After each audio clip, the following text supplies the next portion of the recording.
पंजाब में इन दिनों बाढ़ का कहर ऐसा है कि जानवरों को लोग अपनी छतों पर रखने को मजबूर हैं। खुद सीएम भगवंत मान खेतों में जाकर के बाढ़ का हालचाल ले रहे हैं। बड़ी संख्या में लोग एक दूसरे की मदद के लिए अनाज का चंदा कर रहे हैं। वहीं बड़ी संख्या में जानवर पंजाब से बह करके पाकिस्तान और पाकिस्तान के जानवर, ये दावे किए जा रहे हैं कि पाकिस्तान के जानवर पंजाब में आ रहे हैं। लेकिन पंजाब में जो तस्वीरें हैं वो डराने वाली, क्योंकि पंजाब के 8 जिलों में करीब 1300 से ज़्यादा गांव बाढ़ में डूब चुके हैं या फिर घिरे हुए हैं। लोग घरों की छतों पर अपना एक पॉलीथीन तान करके रह रहे हैं। कई लोग तो घर छोड़ करके सुरक्षित स्थानों में जा करके बैठे हुए हैं और करीब 2 लाख एकड़ फसल पानी में डूब चुकी है और बर्बाद हो चुकी है। यानी इस बार खाद्यान्न का खतरा पंजाब की ओर से आने वाला है। पंजाब का गेहूं और चावल उत्पादन में अग्रणी नाम है, लेकिन अब यहां पर बाढ़ ने पूरा खेल बिगाड़ दिया है। राज्य में बाढ़ से हुई तबाही का अभी तक आकलन नहीं हो पाया है, न ही यहां पर यह पता चल पाया है कि क्या सिर्फ बारिश से ये बाढ़ आ चुकी है। हालांकि राज्य सरकार ने ये कहा है कि अगर बांधों का पानी समय से छोड़ा जाता तो ऐसे हालात पंजाब में कभी ना आते, और इसके लिए बाकायदा केंद्र सरकार को जिम्मेदार ठहरा दिया गया है। लेकिन इसके पीछे क्या केंद्र सरकार ही जिम्मेदार है? क्योंकि हिमाचल और जम्मू कश्मीर में भारी बारिश हुई और तीनों बांधों से जो पानी छोड़ा जा रहा है वो राज्य में हो रही वर्षा के बाद राज्य पर भारी पड़ रहा है। मौसम विभाग की तरफ से ये कहा गया है कि बीते 25 सालों में ये पहली बार हुआ है जब अगस्त के महीने में 253.7 मिलीमीटर बारिश हुई।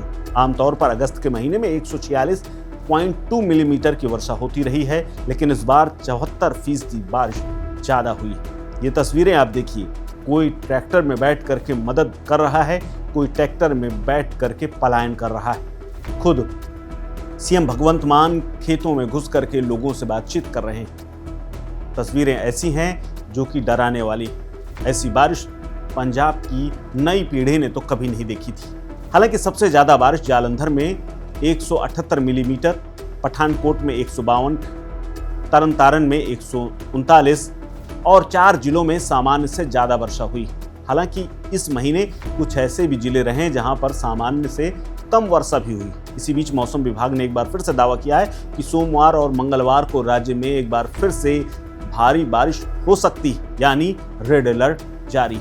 यानी 48 घंटे अभी पंजाब के लिए बेहद भारी पड़ने वाले हैं। बता दें कि इस साल पहली बार है कि जब मौसम विभाग ने यहां पर भारी वर्षा का रेड अलर्ट जारी किया है। इससे पहले ऑरेंज और येलो अलर्ट जारी किए जा चुके हैं।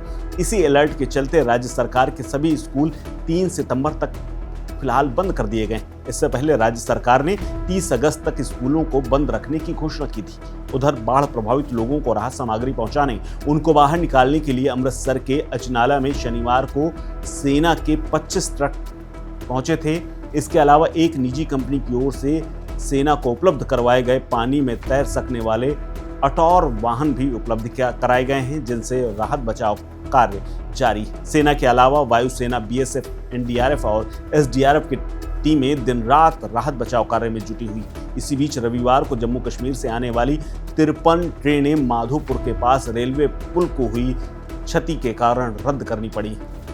घरों की छतों पर लोग रह रहे हैं और जानवरों को भी रख रहे हैं। पठानकोट के चक्की पुल के पिलरों की रिपेयरिंग न होने के कारण पठानकोट जालंधर नेशनल हाईवे 8वें दिन भी बंद है और आने वाले समय में कुछ और दिन बंद रह सकता है। मुख्य सचिव के सिन्हा ने रविवार को पठानकोट, अमृतसर और कपूरथला जैसे जिलों की बाढ़ के हालात को जाना है। राज्य में भारी वर्षा के चलते रेड अलर्ट जारी है और 3 से 7 फीट तक कई इलाकों में पानी भरा हुआ है। पानी से घिरे बाढ़ प्रभावित लोगों की परेशानियां और बढ़ रही हैं। इसके अलावा जैसे जैसे पानी उतरेगा उसके बाद बीमारी बढ़ने का भी एक खतरा बना हुआ है। यहाँ लोग घरों की छतों पर बैठे हुए हैं। कुछ लोग ऐसे भी हैं जिनके पास पर्याप्त मात्रा में तिरपाल तक नहीं है और खुले आसमान के नीचे लेटने और बैठने को मजबूर है। अमृतसर के अजनाला में पहुंचे रावी दरिया के पानी ने अजनाला के आगे तमाम गांवों को चपेट में लेना शुरू कर दिया है। अजनाला इलाका ऊंचा होने के कारण ज़्यादा पानी शहर में नहीं आया है, लेकिन इसके आसपास के इलाकों में खेतों में 5 से 7 फीट तक पानी भर चुका है। ऐसे हालात तरन तारण जिले में भी हैं, जहां घुस्सी बांध टूटने से कुछ गांवों में 10 फीट तक पानी घुस चुका है। कपूरथला के सुल्तानपुर लोधी को और फिरोजपुर, फाजिलका, पठानकोट, गुरदासपुर और होशियारपुर में भी बाढ़ से लोगों को अभी तक राहत नहीं मिल पाई। वहीं दूसरी तरफ लोगों को रेस्क्यू करने का काम भी जारी। अब तक करीब 15,000 से ज्यादा लोगों को सुरक्षित निकाला गया है। बाढ़ प्रभावित क्षेत्रों में 15,000 लोगों को बाहर निकाल करके सुरक्षित स्थानों पर पहुंचाया गया है। उनके खाने पीने और पुनर्वास की भी व्यवस्था की गई। इसके अलावा मंत्री हरदीप सिंह मुंडिया ने दावा किया है कि जैसे जैसे लोग निकाले जा रहे हैं उनकी संख्या बढ़ती जा रही।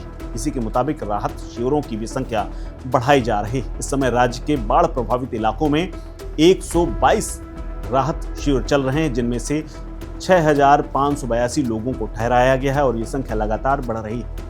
इसके अलावा गुरदासपुर में भी एनडीआरएफ की 6 टीमें लगी हुई हैं।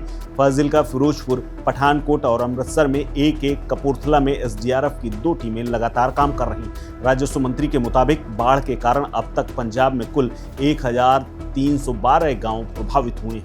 इनमें से अमृतसर के 93, बरनाला के 26, भटिंडा के 21, फतेहगढ़ साहिब का 1, फाजिलका के 92, फिरोजपुर के 107, गुरदासपुर के 324, होशियारपुर के 86, जालंधर के 55, कपूरथला के 123, लुधियाना के 26, मारेल कोटला के 4, मनसा के 77, मोगा के 35, पठानकोट के 81, पटियाला के 14, रूपनगर के 2, संगरूर के 22, मोहाली का 1, एसबीएस नगर के 3, श्री मुक्तसर साहिब के 74, तरन तारण के 45 गांव शामिल हैं। इसके अलावा रविवार को भी पंजाब के कई जिलों में सुबह 4 बजे से शाम 5 बजे तक भारी बारिश हुई है, जिसके बाद हालात और बिगड़ गए। पटियाला में 80.7, अमृतसर में 78.9, एसबीएस नगर में 66, भटिंडा में 62, लुधियाना में 50, चंडीगढ़ में 41, फरीदकोट में 48, फिरोजपुर में 51, रोपड़ में 48, पठानकोट में 35, मनसा में 31, होशियारपुर में 23, गुरदासपुर में 9, फाजिलका में 16 मिलीमीटर बारिश रिकॉर्ड की गई। यानी पंजाब बाढ़ से जूझ रहा है, किसान परेशान है और हालात इतने विकट हो गए हैं कि राहत सामग्री भी कम पड़ रही है।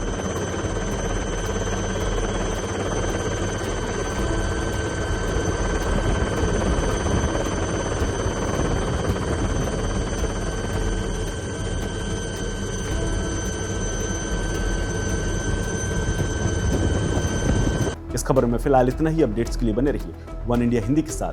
नमस्कार। Subscribe to One India and never miss an update. Download the One India app now.